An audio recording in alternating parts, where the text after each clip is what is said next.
¿Qué tal, hermanos? Nuevamente es un gusto saludarles en este día, esperando también que sigan gozando de las bendiciones de nuestro Dios, de ese amor incomparable e inagotable, eh, juntamente con sus familias, que sigan gozando de fortaleza, de paz y de salud que solamente Dios nos puede dar en esos tiempos que lo necesitamos.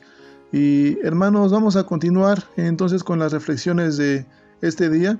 Estamos hablando, como ya lo hemos mencionado, acerca de la familia y en esos capítulos que tienen que ver con el noviazgo. Y vamos a continuar en este día con otra reflexión más, y para eso voy a pedir que me acompañe, por favor, a orar para pedir la dirección de nuestro Dios. Voy a pedir que por favor me apoye en oración. Amado Dios y Padre eterno, te alabamos, glorificamos tu santo nombre, Señor, y te damos gracias por tu amor, por tu fidelidad y por tu grande, Señor, misericordia. Gracias, Padre, porque en esta hora nos permites tener la oportunidad de acercarnos a tu palabra para poder ser edificados con ella, Señor, para poder instruirnos, Señor, con tu palabra. A través del ejercicio diario, permítenos, Señor, agradarte con toda nuestra manera de vivir. Y Padre, te doy gracias también por la oportunidad y por el privilegio que me concedes para compartir tu palabra en esta hora, Señor. Ruego en el nombre de Jesús que tu Santo Espíritu me ilumine, me instruya, me guíe, Señor, para poder compartir esta palabra tuya, que pueda ser expuesta con claridad, con denuedo, Señor, y que edifique cada uno de nuestros corazones, que seamos alentados para poner por obra lo que hoy día, Señor, podamos escuchar de tu palabra. En el nombre precioso de Cristo Jesús te lo pedimos y damos gracias. Amén. Bien, hermanos, pues entonces continuamos con esta serie de reflexiones acerca del noviazgo. Y en esta hora, hermanos, vamos a tocar y hablar acerca de identificar los principios bíblicos acerca del noviazgo.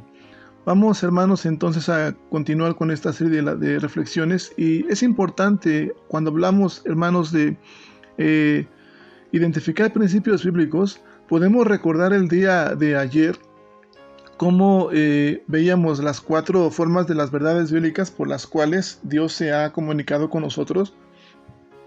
Y la primera de ellas precisamente era eso, el principio, aquella verdad que se define como una verdad general por la cual Dios ha ordenado su creación. Y decíamos ayer que nuestra responsabilidad es, por supuesto, descubrir y aplicar los principios de Dios, porque son una expresión de su carácter.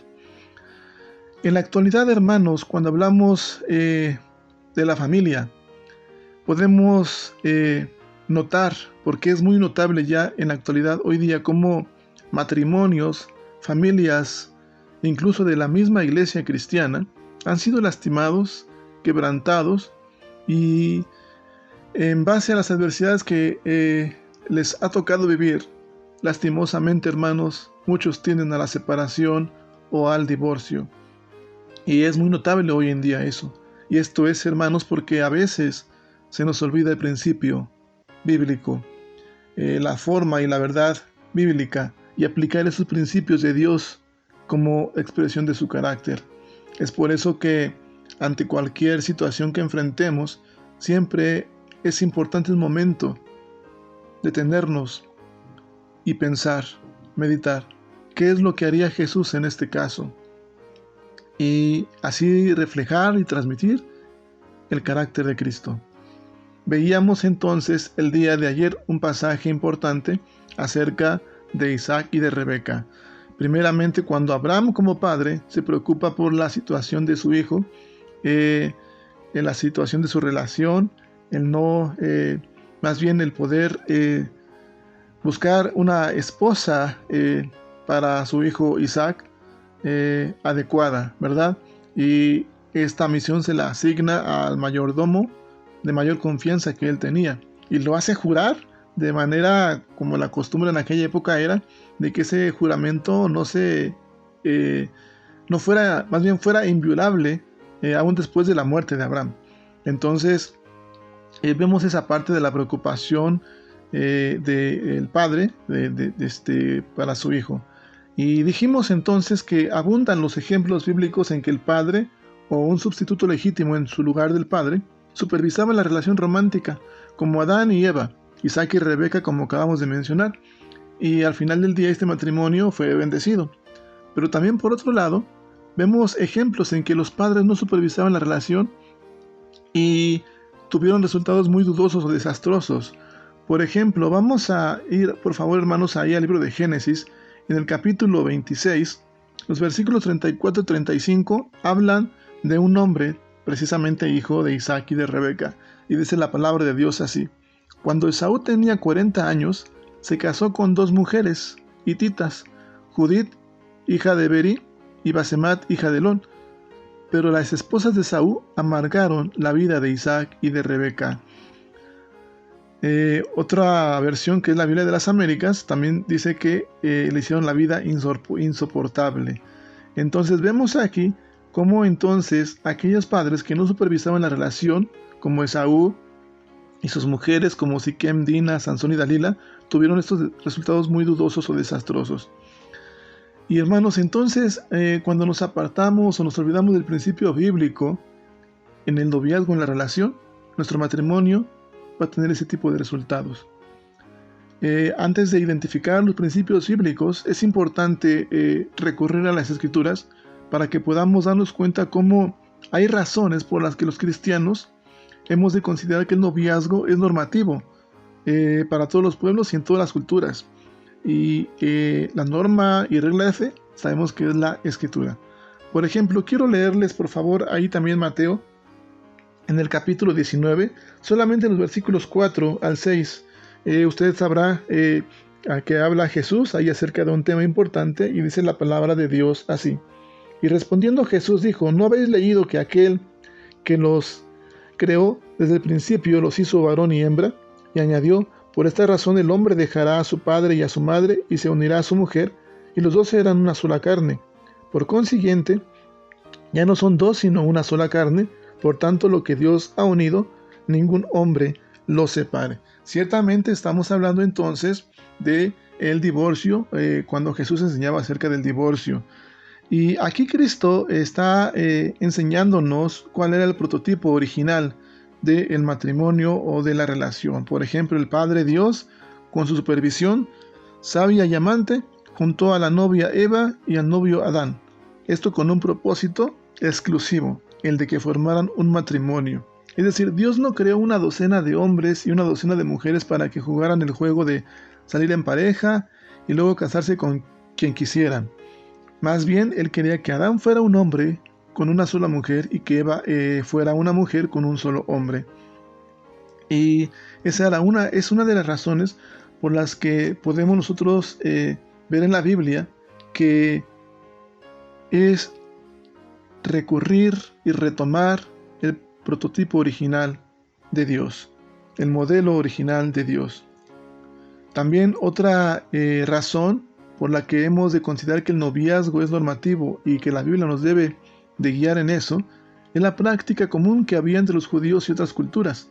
Por ejemplo, hay evidencias bíblicas e históricas que van a revelar que la práctica de la supervisión de los padres sobre los matrimonios de sus hijos era muy común.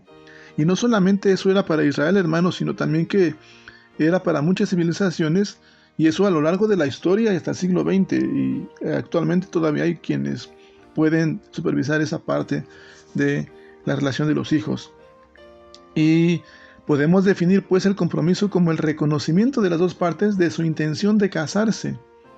Y esta era claramente una práctica de los judíos y de muchas culturas del Medio Oriente en la antigüedad. Otra razón más también es que es un principio del Antiguo Testamento que no pierde actualidad. El apóstol Pablo, en su carta a los Romanos, en el capítulo 15, verso 4, él escribía que las cosas que se escribieron antes para nuestra enseñanza se escribieron a fin de que por la paciencia y la consolación de las Escrituras tengamos esperanza. Es decir, las cosas que se escribieron antes en el Antiguo Testamento para nuestra enseñanza hoy día en el Nuevo Testamento se escribieron a fin de que por la paciencia y la consolación de las Escrituras tengamos esperanza. Es decir, hermanos, todo el Antiguo Testamento sigue instruyéndonos por medio de sus principios que no pierden actualidad, incluyendo el tema del noviazgo. Ciertamente hoy día podemos ver cómo hay quienes salen en pareja con propósitos de complacerse o autocomplacerse, satisfacer el placer, ¿verdad? Sus deseos carnales. Y cuando todos a nuestro alrededor están cediendo a salir en pareja, y esto me refiero también a los jóvenes, a mis amados hermanos, hemos de ejercitar la paciencia y nuestro corazón debe de ser alentado con las Escrituras, pues ellas nos darán esperanza y una expectativa confiada de que Dios proveerá a su tiempo perfecto lo necesario. También otra razón es que hay también apariencia en culturas distintas. Por ejemplo, cuando se refiere a la responsabilidad del padre hacia su hija, decía Pablo que si alguno piensa que es impropio para su hija virgen que pase ya de edad y es necesario que así se haga lo que quiera y no peca que se case. Y más adelante, en esta carta primera a los Corintios, capítulo 7, versículo 36 en adelante, vemos que también quien no considere lo contrario, también hace bien. Es decir, aquí podemos ver que el consejo matrimonial de Pablo a los creyentes gentiles también tiene sus raíces en la autoridad bíblica de hacer lo que sea necesario. Es decir, Pablo nos anima con la autoridad bíblica, se rige por el principio bíblico también, hermanos. Otra razón es que el matrimonio de Cristo con la iglesia es un ejemplo, y quizás esta sea la razón más convincente para reconocer la legitimidad del noviazgo para el pueblo de Dios. Por ejemplo, el uso que nuestro Señor hizo de esta norma con su propia novia, la iglesia. Pablo escribía: os he desposado con un solo esposo para presentaros como una virgen pura a Cristo. Segunda de Corintios, capítulo 11, versículo 2. Hermanos, ¿por qué cree usted que inspiraría el Espíritu Santo a Pablo a escoger esta palabra desposado? O es decir, comprometido. Aquí Pablo lo que sugiere es el propósito principal de presentarnos como una virgen pura. De manera, hermanos, entonces que Cristo, el novio, está demostrando su amor por nosotros. Lo hace por medio de su palabra, por medio de hechos y por medio de regalos como lo es su gracia. Esa gracia se expresa en su amor incomparable e inagotable en la persona de Jesús. Es decir, el amor de Cristo por su desposada es una relación segura y permanente. Y es muy diferente, mis amados hermanos, de andar saliendo con otros. Entonces ahora, hermanos, la pregunta es: ¿cuáles son los principios esenciales, inalterables que nos van a guiar en el camino para un sano noviazgo o hacia una sana relación antes del matrimonio? Solamente son 5 principios fundamentales que podemos encontrar y que quisiera compartir el día de hoy con ustedes, para que podamos ver cómo, según las Escrituras, también nos hablan de principios bíblicos y es importante identificarlos. El primero lo encontramos, hermanos, como veíamos ayer, en Génesis capítulo 24, en el ejemplo de Isaac y de Rebeca. Esta mujer y este hombre que tienen este encuentro, y que vemos pues la parte de la piedad. Es decir, no solamente fue el encuentro, sino que también esta mujer también fue de bendición para Isaac cuando él perdió a su madre. Entonces, hermanos, la piedad es una santidad o justicia y rectitud en las actitudes y conductas que imitan la relación de Cristo con su novia, la iglesia. Es una devoción pura a Cristo, que busca complacerle a Él en lugar del yo en todas las relaciones, centrándose en el carácter interior en lugar de la belleza externa. En Mateo 1, capítulo 19, podemos ver el ejemplo también cuando se es anunciado el nacimiento de nuestro Salvador, que es enterado José. Él, por no difamarla, o porque no la difamasen, él quiso dejarla secretamente. Es como actúa con piedad, su corazón es movido a misericordia, a piedad también. Entonces, el primer principio bíblico que podemos identificar es la piedad. Una relación donde haya santidad, donde se busque la justicia y la rectitud a través de una actitud con una conducta que imite la relación de Cristo con su novia, la iglesia, es decir, agradar primeramente a Dios en toda la relación, centrándose en ese carácter interior. Otro principio bíblico también, hermanos, se encuentra en la segunda carta a los Corintios, capítulo 11, versículo 2, y dice: porque celoso estoy de vosotros con celo de Dios, Pues os desposé a un esposo para presentaros como virgen pura a Cristo. Es decir, aquí el Padre Celestial está preparando a la novia. Este principio se llama patricentrismo y es la supervisión y autoridad bondadosa, sabia y cariñosa en el noviazgo como un padre. Es decir, el padre debe prepararse y proteger a sus hijos con amor mientras los guía y los vigila en espíritu de oración durante el proceso del noviazgo. Perdón, hermanos. Así como Dios hizo a Eva para Adán, el padre de una hija tiene que prepararla para ser una ayuda idónea por medio de una capacitación en madurez espiritual. Es decir, debe proteger su pureza hasta que ella se casa y no exponerla a situaciones desprotegidas. Por otro lado, también, hermanos, el padre de un hijo lo ha de preparar para ser un líder piadoso y un sostén económico y generoso. Aunque también la pureza del hijo es una preocupación moral, por eso es que Salomón en Proverbios escribe y aconseja al hijo con respecto a la inmoralidad. Pero también entonces, hermanos, el padre ha de guiar a su hijo en cuanto a tomar esposa. El padre en la costumbre judía consideraba que había tres áreas importantes en las que tenía que capacitar a su hijo. Esta era enseñarle la ley, enseñarle el oficio del padre y llevarlo hacia el matrimonio.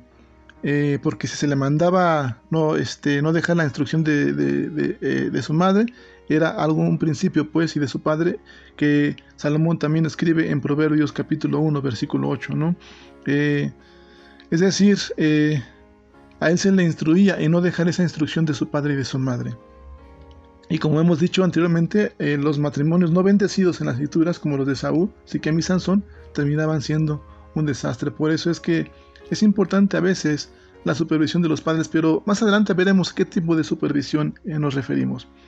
Por otro lado, la madre de la novia o el novio también debe de apoyar, no suplantar el papel de su marido, sino también dar consejos sabios a su esposo y a sus hijos, como lo hizo la madre del rey Lemuel en Proverbios 31, expresarse como esa mujer virtuosa. El otro principio también lo podemos encontrar en Mateo 5:28, donde dice: porque yo digo que todo el que mire a una mujer para codiciarla, ya adulteró con ella en su corazón. Proverbios 4:23 también dice que sobre toda cosa guardada, guardemos el corazón, porque de él mana la vida. Estamos hablando entonces, hermanos, de la pureza. Los hombres y las mujeres de cualquier edad tienen que evitar también pensamientos y sentimientos pecaminosos y sensuales. Aunque en la juventud, hermanos, como jóvenes, pueden parecer inocentes las caricias románticas, también pueden llevar a un descenso, a un resbalo a la tentación. Y quizás una caricia también pues puede estar llevando a la próxima. Y por eso es que en las escrituras las parejas por lo general veremos que estaban en compañía de sus familias o un adulto responsable. Por eso les alentamos, jóvenes, quienes estén en esta relación de noviazgo: no provoquemos y no proveamos oportunidades para los deseos de la carne. Esto mismo lo advierte el apóstol Pablo. Un hombre y una mujer juntos solos es una oportunidad para la carne. Aún en el caso de estar en un lugar público, en ausencia de su familia, dice Pablo: el que piense que está firme, mire que no vaya a caer o que no caiga. Pero la moralidad física, mis hermanos, no es lo único incluido en el principio de la pureza. También los sentimientos románticos, incontrolados e indisciplinados, pueden llevar a la impureza mental. Como hemos dicho, este texto de Mateo 5:28, cualquiera que mira a una mujer para codiciarla, ya adulteró con ella en su corazón. De manera que las miradas románticas, las palabras y caricias pueden fácilmente ser causa de engaño emocional. Por lo tanto, hermanos jóvenes, es importante ejercer la disciplina de la oración, esa disciplina espiritual, en su relación, porque por medio de la oración y el amor a Cristo, la pareja se puede comprometer a ser estrictamente paciente y controlada, solamente con la dirección de Dios y solamente con oración, hermanos. Les alentamos a ello. Otro principio es la preparación. Se trata de estar preparado para el matrimonio en lo espiritual al igual que en lo vocacional. Por ejemplo, esta preparación lo podemos ver en Génesis capítulo 2, versículo 15. Dice: tomó pues Jehová Dios al hombre y lo puso en el huerto de Edén para que lo labrase. Al igual, los padres de familia, hermanos, en la cultura bíblica judía también daban a sus hijos un entrenamiento espiritual y vocacional adecuados para evitar la esclavitud y las deudas antes de que contrajesen matrimonio. Se consideraba en aquella época que si el joven no estaba liderando espiritualmente antes de casarse, había poca esperanza de que lo hiciera después de ello.